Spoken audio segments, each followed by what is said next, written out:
నేను ఎక్కువ చెప్పదలుచుకోలేదు, ఎందుకంటే మీరందరూ యువర్ గ్రేట్ పీపుల్. క్రిటిక్స్ అంటే ఇది మీరు అడగాలని ఉంది కాబట్టి, బట్ మేము సినిమాని జనాలకి ఏముందో చెప్పాలి కదా. ఫ్యూ వర్డ్స్ ఏంటంటే, ఖచ్చితంగా మీరు అందరూ కూడా అనలిటికల్ అయితో చూస్తారు. ఇక్కడే మా మిత్రుడు, నీ పేరు చెప్పొచ్చో లేదు, నేను 20 మినిట్స్ చూసి వెళ్తాం, మళ్ళీ వద్దాం జాయిన్ అవుదాం అనుకున్నా, అరెస్ట్ చేశారు మమ్మల్ని అన్నారు. చాలు, అది మీ దగ్గర వచ్చింది కదా, దట్ ఈస్ ద రివ్యూ.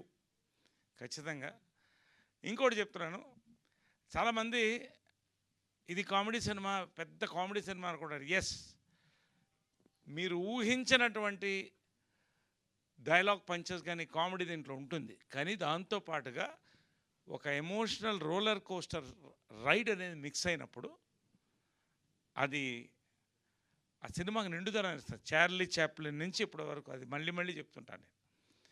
సామాజ వర్గం నా తర్వాత ఒక మంచి ఫ్యామిలీ ఫిల్మ్ కోసం చూస్తున్నారు చాలామంది, ఆకలితో చూస్తున్నారు.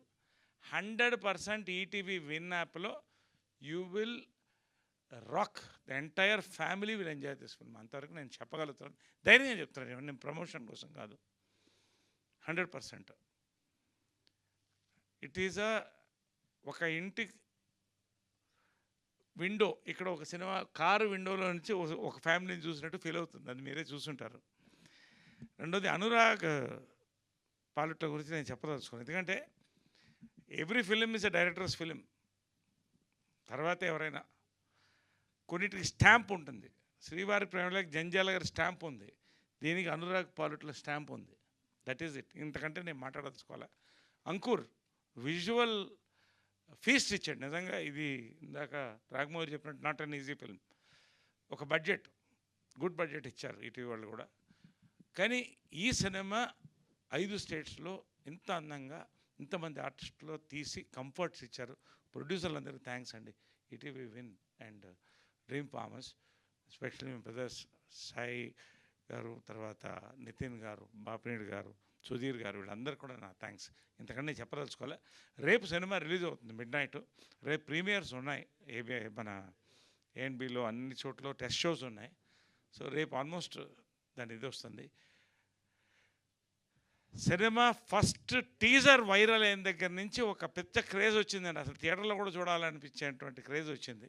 నాకు చాలా సంతోషంగా ఉంది, ఎందుకంటే ఒక మంచి సినిమా దొరకడం కష్టం. ఎన్నో సినిమా చేస్తాం నో డౌట్, ఒక మిగిలిపోయే సినిమా అంటే మైండ్లో మెదిలే సినిమా చేశాం.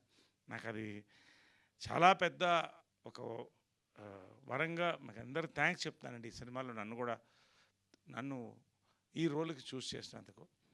నేను యాక్టర్గా ఇట్ వాజ్ అనదర్ ఎక్స్పీరియన్స్. మళ్ళీ చెప్తున్నాను కదా, 200 సినిమాలు దాటినాయి, ఎట్ ఈ సినిమానే.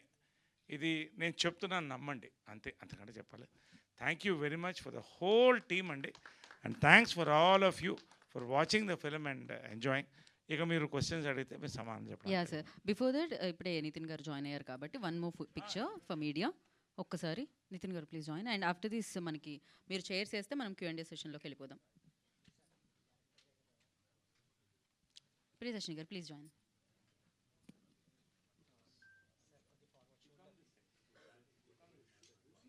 నో రవి.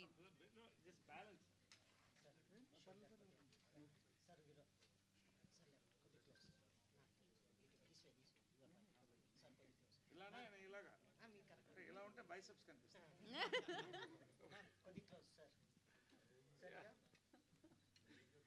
పెట్టిన కష్టాన్ని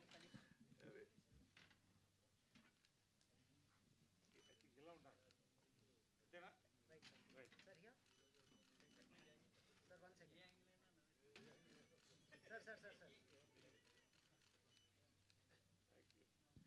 ఓకే, చైర్స్ వేసేసేయండి.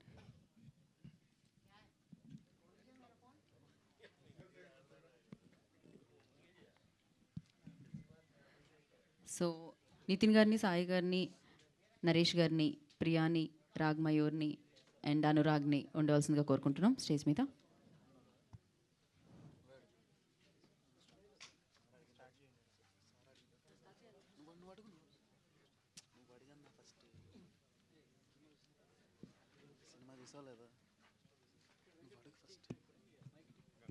ఓకే, మనం యా ఇంకొక చైర్.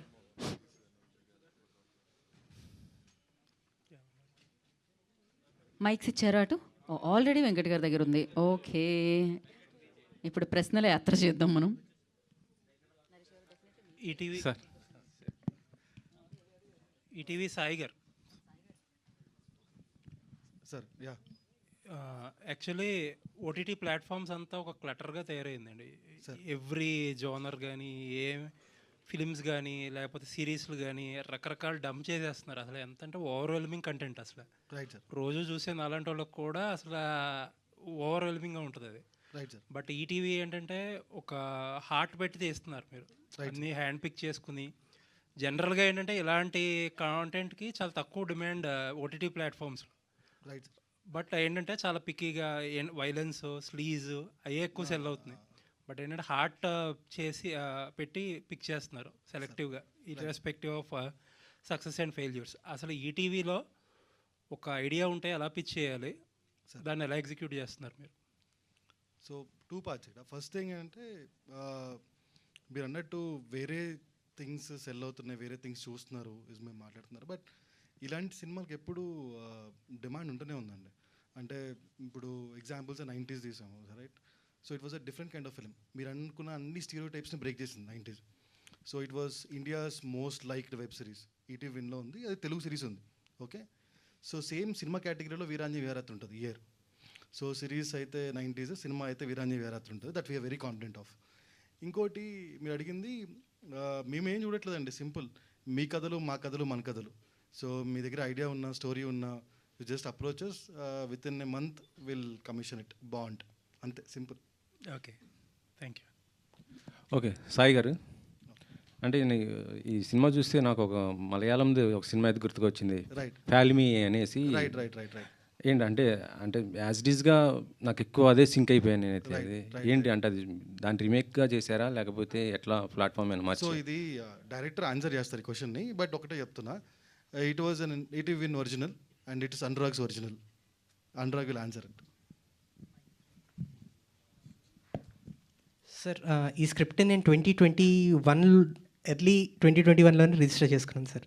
ఇంకొకటి నేను ఫ్యాల్మీ చూడలేదు, I'm sorry about that. But నాకు చూసిన చాలామంది చెప్పటం పెద్ద సిమిలారిటీస్ లేదు అని. అండ్ గోవా అన్న పాయింట్ కానీ లేకపోతే వాయిస్ ఓవర్ అన్న పాయింట్ కానీ డిస్ఫంక్షనల్ ఫ్యామిలీ అన్న పాయింట్ కానీ ఇవన్నీ ఈ సినిమాలో ట్యాప్ చేసినట్టు ఆ సినిమాలో ట్యాప్ చేయలేదు అన్నది నా అజంప్షన్. యాక్చువల్లీ మీరు దీంట్లో గోవా పెట్టారు, దాంట్లో కాశీ పెట్టారు, Okay అండి, దీంట్లోనేమో మీరు బేబీ వెహికల్ పెట్టారు, అవునండి. దాంట్లో ట్రైన్ పెట్టారు, అంతే. మిగతాది మొత్తం యాజ్ డీజ్గా ఫ్యామిలీ డ్రామా యాజ్ డీజ్ అదే మొత్తం కాన్ఫ్లిక్ట్ అట్లాగే మొత్తం సీరియస్ Yeah. అది సబ్జెక్ట్ అయితే అలాగే అనిపించింది. ఓకే సార్, అయితే సింపుల్ సార్, అది ఏం లేదు. బేసికలీ దిల్ చాహతా హై అన్నది ఫ్రెండ్స్ ట్రావెల్కి వెళ్ళే సినిమా సార్. ఈ నగరానికి ఏమైంది కూడా ఫ్రెండ్స్ ట్రావెల్కి వెళ్ళే సినిమానే. సో కదా, సో ఈ జానర్ కొత్తది అవ్వటం వల్ల ఆ సిమిలారిటీస్ మనకి ఎక్కువగా తెలుస్తున్నాయి. ఫ్రెండ్ ట్రావెల్ అన్నదాన్ని ఒక జానర్గా యాక్సెప్ట్ చేస్తాం. ఫ్యామిలీ ట్రావెల్ అన్నది మనం ఇంకా జానర్గా ఇప్పుడిప్పుడే తెలుగులోకి వస్తుంది కాబట్టి అది ప్రాబబ్లీ ఉండొచ్చు సార్. అంటే ఇందులో మెయిన్ పాయింట్ ఏంటంటే హస్తికలు కలపడం. సేమ్ అది కూడా దాంట్లో కూడా హస్తికలే, దాంట్లో తాత హస్తికలు, దీంట్లో ఇది కదా. ఓకే ఓకే అందుకే నేను అడిగింది. ప్రాబ్లీ సార్, నేను చూడలేదు సినిమా, సో నేను ఆన్సర్ చేయలేను. But the script is registered in 2021 sir. Early 2021లో స్వాలో రిజిస్టర్ అయింది. సార్ నరేష్ గారు, ఈ ప్రెస్ మీట్కి పవిత్ర గారు కూడా ఎందుకంటే మొన్న ట్రైలర్ లాంచ్కి వచ్చారు, ఇప్పుడు కూడా ఇలా కూడా వస్తారనుకున్నాం మేము యాక్చువల్లీ. గెస్ట్ అండి, జస్ట్ అదే I'm అంటే the- ఆ రోజు we are చూసి the host. అంటే ఆ రోజు చూసేసి దీంట్లో పవిత్ర గారు మంచి క్యారెక్టర్ ఏదైనా చేశారేమో అదేనేది అనుకున్నాను. లేదు లేదు. సో అంటే సబ్జెక్ట్ మేము అనుకున్నది ఏంటంటే కామెడీ, వీరాంజనేయులు విహారయాత్ర, దీంతో పాటు బ్రహ్మానందం గారు వాయిస్ రావటం, మొత్తం ఇదంతా చూస్తే కామెడీ బాగుంది అనుకున్నాం.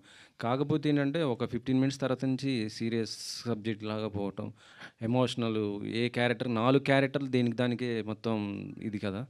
అంటే ఎలా యాక్సెప్ట్ చేశారు? అంటే మీ క్యారెక్టర్స్ ఎక్కువ కూడా ఏదో ఒక జానర్లో కామెడీ ఇది అవుతుంటుంది సీరియస్గా ఉండకుండా.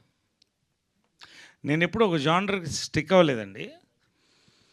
ఇది మీరు అబ్జర్వ్ చేస్తే it is first magnetically gripping film. ఇది ఫస్ట్ మేము అనుకున్న, మీరు ఊహిస్తున్నటువంటి కామెడీ అనేది humour what you call run అవుతూనే ఉంటుంది, ఎక్కడ కూడా తగ్గలేదు. కానీ ఆ ఎమోషనల్ కంటెంట్ యాడ్ అవ్వడం అనేది పవర్ని యాడ్ చేసిందండి జనరల్గా. So that was the that will be the success of this film అనేది మీరు చూసారు ఇవాళ మీ రియాక్షన్ చెప్తున్నాను నేను. సో డెఫినెట్గా మీరు ఊహించిన దానికంటే పెద్ద ఎక్స్పీరియన్స్ రేపు ఈటీవీ విన్లో you will watch Veeranjaneyulu Viharayatra. ఎందుకంటే బేసిక్గా ఇప్పుడు దీంట్లో బ్యూటీ ఏంటంటే ఇప్పుడు ఒక ఫ్యామిలీలో కాన్ఫ్లిక్ట్స్ అనేది చాలా సహజం, కానీ అంతే తర్వాత నవ్వుకుంటాం అది that is the beautiful point of this. దీంట్లో మేజర్గా నాకు రాగమయూర్కి ప్రతి క్యారెక్టర్ కాన్ఫ్లిక్ట్ ఉంటుంది. అదే sir, one man's pleasure is the other man's poison. ఒకటి విషాదం, ఇంకోటి వినోదం. ఈ సినిమా సక్సెస్ అది. ప్రతి క్యారెక్టర్ ఎవరితోనే కాన్ఫ్లిక్ట్ ఉంటుంది. మేజర్గా నా క్యారెక్టర్కి, రాగమయూర్ క్యారెక్టర్కి కాన్ఫ్లిక్ట్ ఉంటుంది. సో అది సీరియస్గానే వెళుతున్నా ఇతర క్యారెక్టర్స్ ఆ కామెడీ, ఆ పంచెస్ వెళుతూనే ఉంటాయి through so many characters. Harshavardhan character కానీ, శ్రీలక్ష్మి క్యారెక్టర్ కానీ, ఇవన్నీ. That's it. So ultimately it's overall ఒక మంచి entertaining roller coaster ride with comedy and emotions అండి. This is what is Veeranjaneyulu Viharayatra. Naresh garu, sir చూసాం సినిమా చాలా బాగుంది. ప్రతి సీను ఎవరొకరికి కనెక్ట్ అవుతుంది. ఒకరికి హాస్పిటల్ సీన్ కనెక్ట్ అయితే ఇంకొకరికి రోడ్డు మీద సివిలింగ్ వాళ్ళిద్దరూ మాట్లాడుకునేది, తిట్టుకునేది కనెక్ట్ అవుతుంది. ఒకరికి క్లైమాక్స్ కనెక్ట్ అవుతుంది. అన్ని సీన్లు ఎక్కడో మన ఇంట్లో జరిగినట్టు మీరు అన్నట్టే. దీన్ని విమర్శించడానికి, ఓ గుచ్చిపడటానికి లేకపోతే ఏం లేదు నాకు తెలిసి. చాలా బాగుంది, 10 ఫ్యామిలీలో జరిగేది. బట్ ఒక్కసారి చాలా పాత్రలు చేశారు మీరు. చేయని కథ రంగస్థలంలో ఇటువంటి పాత్రే, తర్వాత గుంటూరు టాకీస్లో కూడా ఇంచుమించు సిమిలర్గా ఉన్న పాత్రలే. ఏంటి అంత డీప్గా కనెక్ట్ అయిన ఎలిమెంట్ ఏంటి మీకు? ఎందుకంటే ఇటువంటి పాత్రలు మీరు చాలా చేసి ఉన్నారు, ప్రత్యేకించి చెప్తున్నారు. 200 సినిమాలు చేసిన తర్వాత స్పెషల్ అని చెప్తున్నారు. ఇటువంటి పాత్రలు గతంలో చేసి ఉన్నారు. నరేష్ గారు చేయని పాత్ర ఏం కాదు. ఇప్పుడు ఒకటండి, ఇప్పుడు భూమి మీద లేని పాత్రలు ఏం చేయలేము. భూమి మీద జరిగేటువంటివే చేయగలుగుతాం. సో 200 సినిమాలు చేసినా, ఇప్పుడు కృష్ణ గారు 350 సినిమాలు చేశారు. సో ఎవరు ఎంత చేసినా ఆయా సినిమా ఏ సినిమా ఉందో అది ఆడియన్స్ని ఎంటర్టైన్ చేస్తుందా లేదా, అది గుర్తుండిపోయే సినిమా అవుతుందా కాదా, అందులో ఈ పాత్ర ఇమిడిందా, అది ఎంటర్టైన్ చేస్తుందా. నాకు దీంట్లో బేసిక్ ఏంటంటే ఫస్ట్ నచ్చింది స్క్రిప్ట్ అండి. Script is the power of this film. నా క్యారెక్టర్లో ఏంటంటే what is the power I felt in the character was, ఈ క్యారెక్టర్ లీడ్ చేస్తూ అందరూని ఏదో ఒక ఆలోచనలో పడేసే క్యారెక్టర్గా తీసుకొని అన్ని ఎమోషన్స్ ఉన్నట్టు క్యారెక్టర్ అండి. అండ్ ప్రతి వాళ్ళకి కనెక్ట్ అయ్యే క్యారెక్టర్. ఎప్పుడో ప్రతివాడు ఫాదర్ అవ్వాల్సిందే, ప్రతివాడు కొడుకు ఉంటాడు ఎలాగో. కాబట్టి ఈ పాత్ర అనేది నాకు ఒక టీచర్గా ఒక చాలామంది నేను అనుకున్నది చేయలేకపోయిన ఫీలింగ్ చాలామందికి ఉంటుంది. అది సైకలాజికల్గా నాకు కనెక్ట్ అయింది క్యారెక్టర్.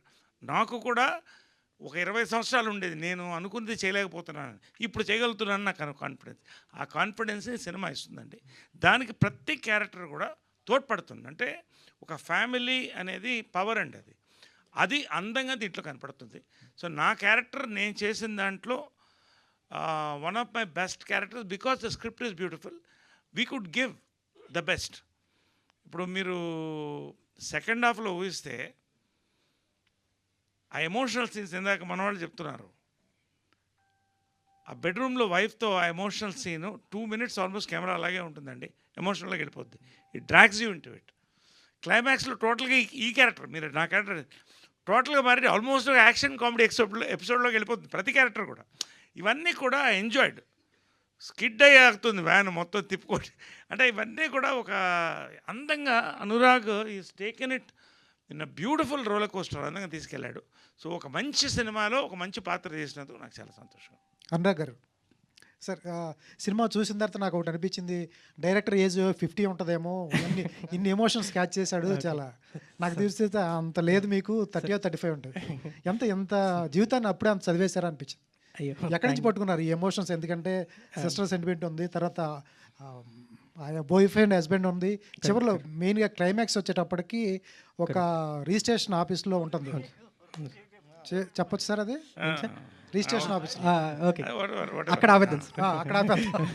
అక్కడ చాలా సెంటిమెంట్స్ ఉంటాయి. చాలా మంది రిజిస్ట్రేషన్ సంతకం పెట్టడానికి వచ్చి ఏడ్చిన వాళ్ళు ఉంటారు, కొంతమంది ఆనందంగా వెళ్తూ ఉంటారు. సినిమా క్లైమాక్స్ని అక్కడ ఆపారు, చాలా బాగుంది అది. ఎట్లా ఇంత ఎమోషన్స్ ఎక్కడ ఉన్నాయి సార్ మీ లైఫ్లో? సార్ ఏం లేదు సార్, బేసికల్లీ అనుకున్నది ఒకటే, ప్రతి కొడుక్కి వాళ్ళ తండ్రితోటి ఏదో ప్రాబ్లం ఉంటుంది. నాగేశ్వరరావుకి వీరాంజనేయులతో ప్రాబ్లం ఉంటుంది, వీరుకి నాగేశ్వరరావుతో ప్రాబ్లం ఉంటుంది. సో ఇట్లాగా దెర్ ఆర్ మల్టిపుల్ లెవెల్స్లో ప్రతి ఒక్కరితోటి ఏదో ప్రాబ్లం ఉంటుంది. ఈ ప్రాబ్లమ్స్ని సాల్వ్ చేసుకోవటమే ఒక ఫ్యామిలీ. సాల్వ్ అన్నది ఎప్పటికీ సాల్వ్ కావు సార్, ఆ ప్రాబ్లమ్స్ ఎప్పుడు అలా ఎగ్జిస్ట్ అవుతూనే ఉంటాయి. కాకపోతే ఒక అండర్స్టాండింగ్ వస్తుంది కదా, అండర్స్టాండింగ్ ఉండటమే ఫ్యామిలీ అన్నది ఒక చిన్న థాట్ సార్.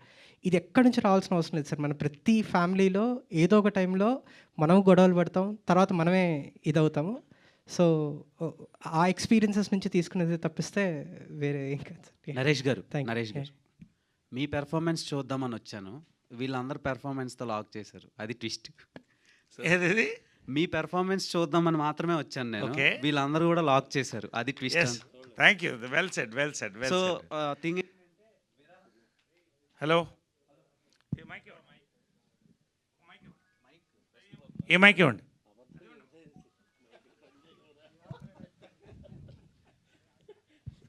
Mic sir